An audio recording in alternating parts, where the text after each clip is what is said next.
Hello everyone. Today I would like to talk about the range mask in Adobe Lightroom. This is an option that's available on any of the local adjustment tools in the Develop module, the brush, the radial filter, or the graduated filter.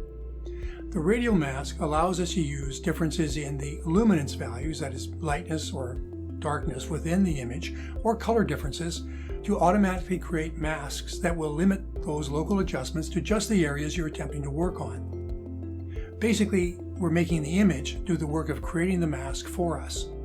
This is a very powerful tool, and while it's been in Lightroom for a couple of years now and may be considered one of the more advanced features, it's actually incredibly intuitive and very easy to use. It's also one of those things that's much easier to show than it is to write about it. Now, one of the more interesting examples of using the range mask is to help reveal three-dimensional form and texture within your images. Now, this is going to be of particular interest to landscape photographers, but it's universally applicable through all genres of photography as well. Now, I've got some examples teed up here, so let's have a look at them. The main problem we have in attempting to reveal three-dimensional form and texture in the things that we photograph is that we're essentially using a two-dimensional medium to interpret our three-dimensional world. The visual cues we have, among others, to interpret the form and shape of something are the subtle differences between lightness and darkness within that object, the interplay of light and shadow. This works because our eye-brain visual system tends to interpret the lighter portions of an object as being somewhat closer to the viewer than the darker portions. The saying is that light areas advance while dark areas recede. So it stands to reason that if we would like to enhance the three-dimensional form and substance of something that we're photographing, we can begin by subtly lightening the lighter areas while subtly darkening the darker areas.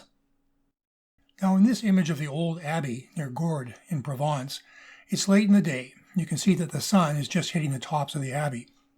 The lavender here in the foreground is an open shade. The light is very flat, and because of that, the three-dimensional form of the rows of lavender could be better. In the past, I would have simply used two separate brush adjustments, one to lighten the tops of the rows here, and a second to simply darken the spaces between the rows.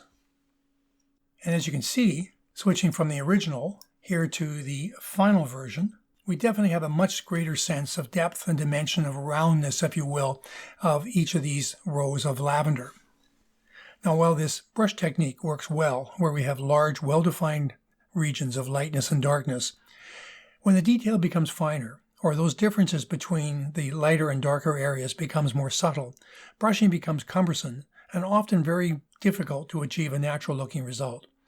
The range mask, however, allows us to use the natural differences in luminance between the light and the dark regions to automatically create the masks we need to make the adjustments required to achieve the effect that we are after.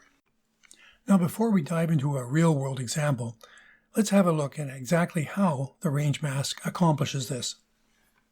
So let's have a quick look here. This is a simple Photoshop-created gradient from pure black to pure white. Now, the range mask is available for use in any of the three principal local adjustment tools in Lightroom: the brush, the radial filter, and the graduated filter. I'm going to use the brush here simply to demonstrate it. So let's select the brush as I have up here. And I'm going to take a basic adjustment. Let's knock this down by about a stop or so. It doesn't really matter how much. And we're going to use a fairly large brush here, cover the whole area. I'm going to put the flow to 100% so we can get this adjustment on essentially in one pass.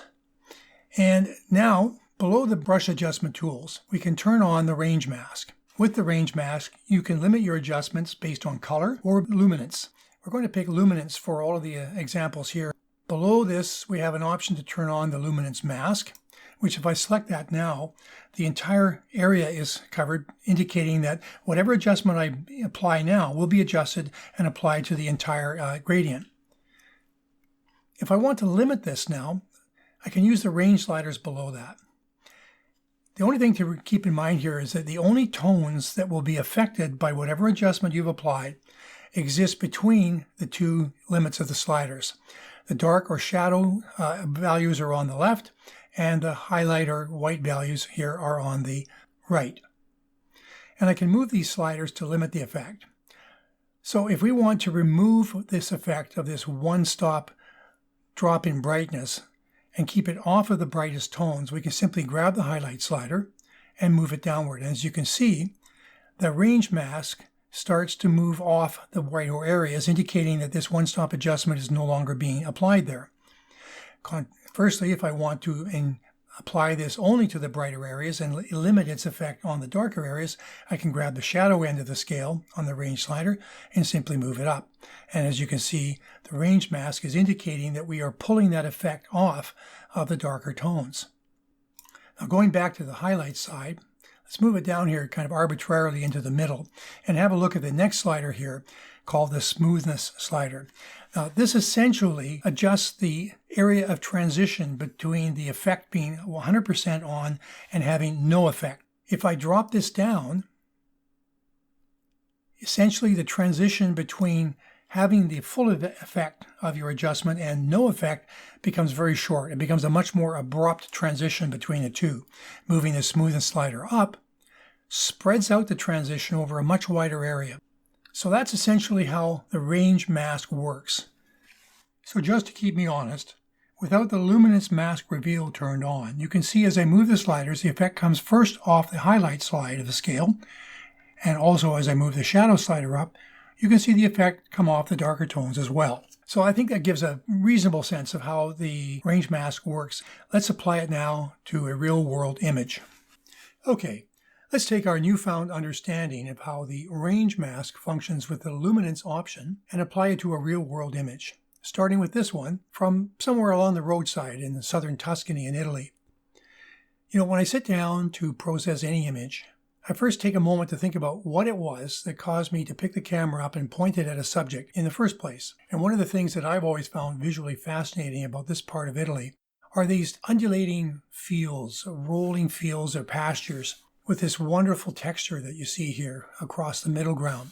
So I know right away that any post-processing adjustments I make should be directed out, bringing that out and emphasizing it in the image. Now, thinking back to that day, I remember that the clouds were kind of shifting in and out with sort of high overcast. Some areas of the image were at times in the sun, others were under heavier cloud, as was the case here. The foreground area with the sheep was more or less in direct sunlight, whereas there was some high overcast that was shading off the midground and background areas. While I'm going to want to enhance the contrast to bring out the contour in the middle ground and background areas here, I really don't want to do that necessarily to the foreground because it's already contrasty enough. So let's start with the basic panel adjustments here, which I've put into a snapshot just so that we can move things along here.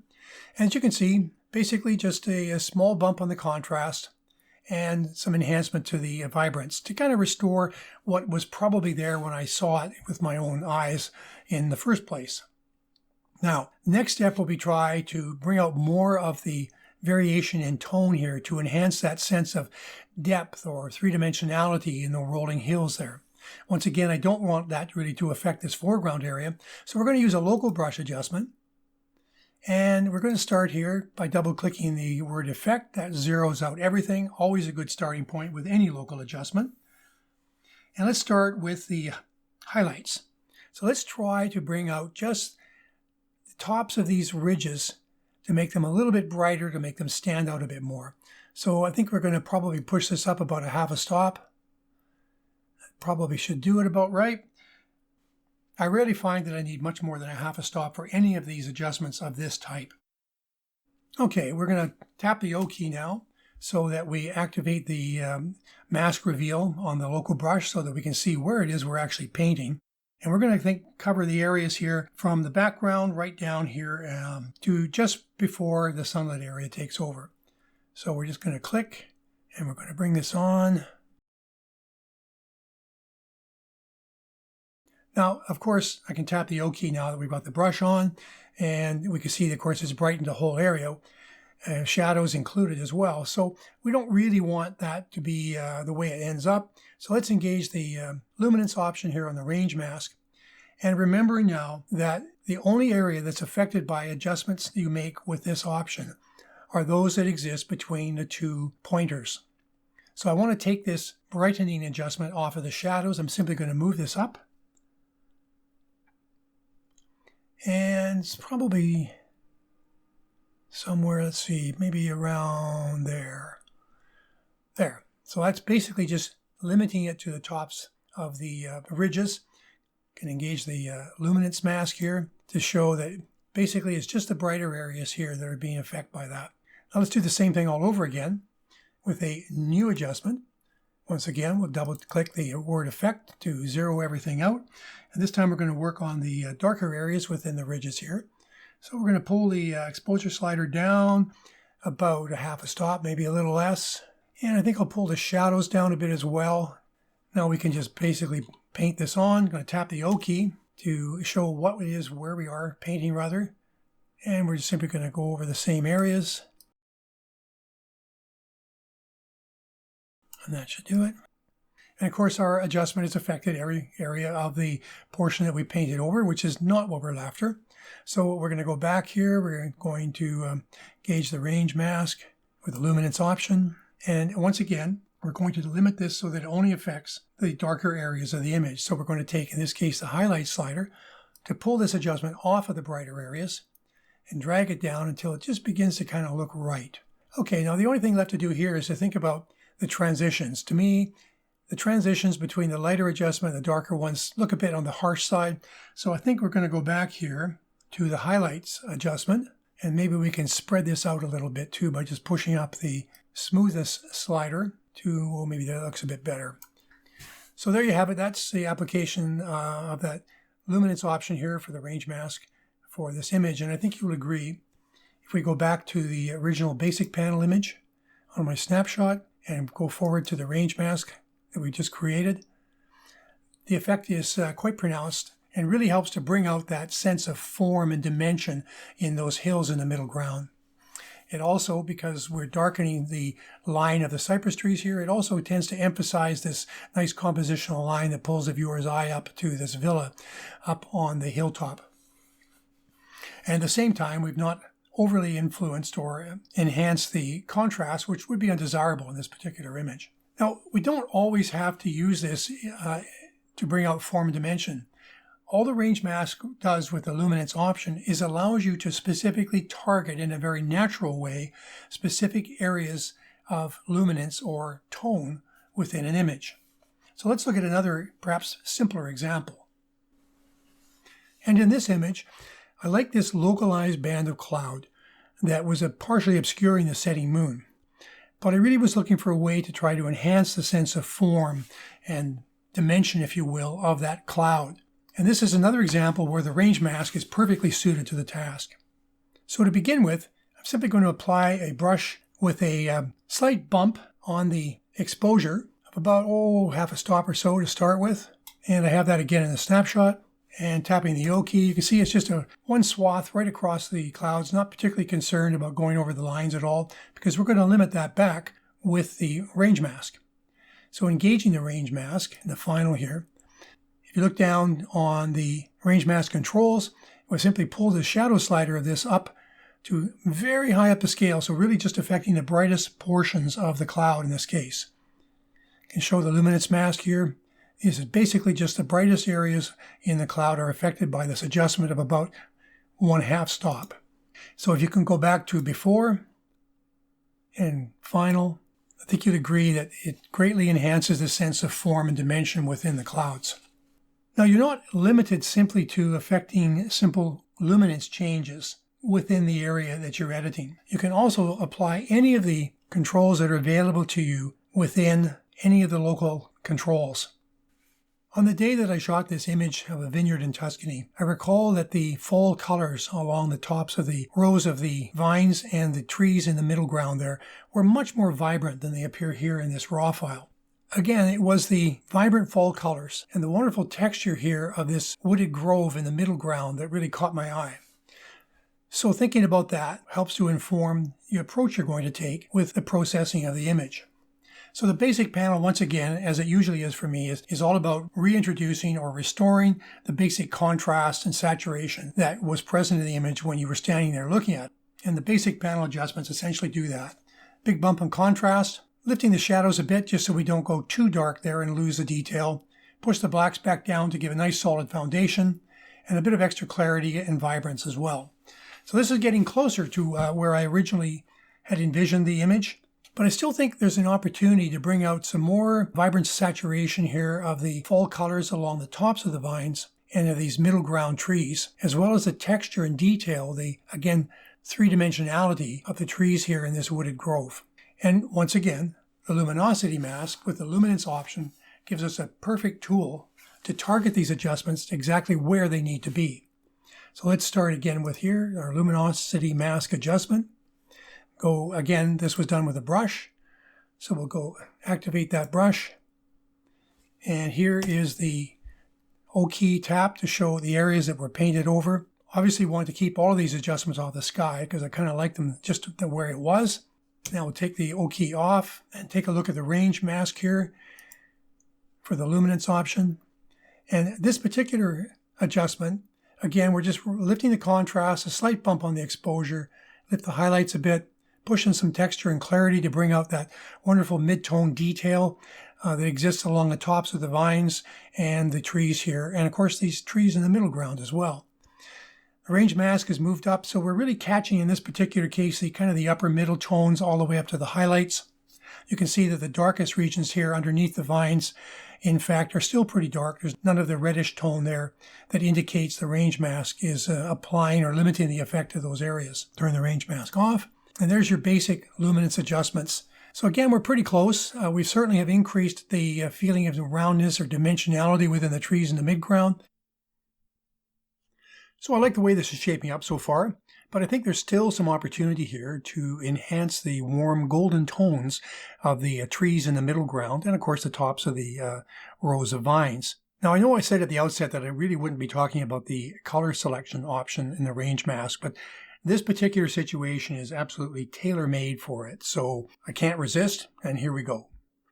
So I'm going to apply a same brushed on mask that I did for the luminosity mask here. And I created a new snapshot, which we'll add here. And you can see, if I tap the O key, that it basically covers the same area exactly that we did with the luminosity mask. Tap the O key again to put that away. I've upped the color temperature and tint and added a bit of extra saturation. And of course, this affects all of the tones within the entire area that we brushed over. What we really want to do here is limit it down to just those warm golden tones in the trees and the vines. Now, while you can do this with the luminosity mask to some degree here, because perhaps just fortuitously the warm yellow tones we want to enhance are also on the upper end of the tonal scale. But the color mask option works so much quicker and so much more efficiently, it's really worth giving it a try. So we'll just enable it here, color option, and we end up with this little eyedropper here, which will be familiar to you if you've been using Lightroom or Photoshop for a while. I'm going to pick that up, and we're just going to go over here. We're going to select one of these nice warm yellow tones here in the rows of vines. Click, and instantly the mask is narrowed down to just pick up and apply the effect to the tones that we're after here.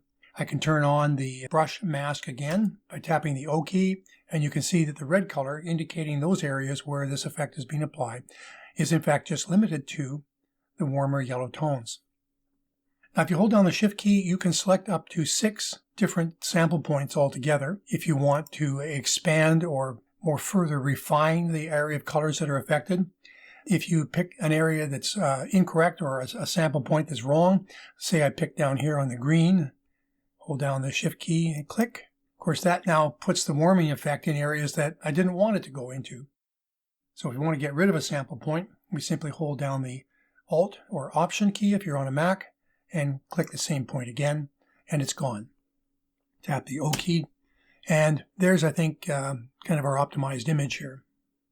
And of course, with this and all other adjustments in Lightroom, you can go back, continuously re-edit them, because everything that happens in Lightroom is completely non-destructive. So we'll just go back quickly and review our original image, basic panel adjustments to add back in some contrast and saturation, luminosity mask adjustments, and finally the color masking option to enhance the saturation and color temperature of the warmer tones. And I think that brings us to kind of where I wanted the image to be. I think it's important to pause for a moment and remember that the adjustments I'm proposing here simply reflect my particular vision. I think that any post-processing technique that we apply to image making needs to try to reach beyond simply creating a technically perfect image, whatever that means, and try to recreate a mood or the feeling, the experience of what you felt as a photographer when you were standing in front of that particular place and that particular time. What I like particularly about the range mask option that we've been discussing here is that it offers an incredible amount of flexibility. Now, whereas luminosity masks in Photoshop or selective coloring may in fact allow you to have much greater precision and more refinement, I find that for perhaps 95% of the image making that I do, the tools that we have currently in Lightroom are more than adequate and more than up to the task. So that's the range mask in the Develop module of Lightroom. I find it incredibly useful in my own image making, and I hope you'll find it useful in yours as well. Now, if you'd like to find out more about the advanced features in the Develop module of Lightroom and how they can help you achieve or reach your own aesthetic goals for your image making, I hope you'll check out my online course. I'll leave a link below, and I hope to see you in the class. Thanks for watching.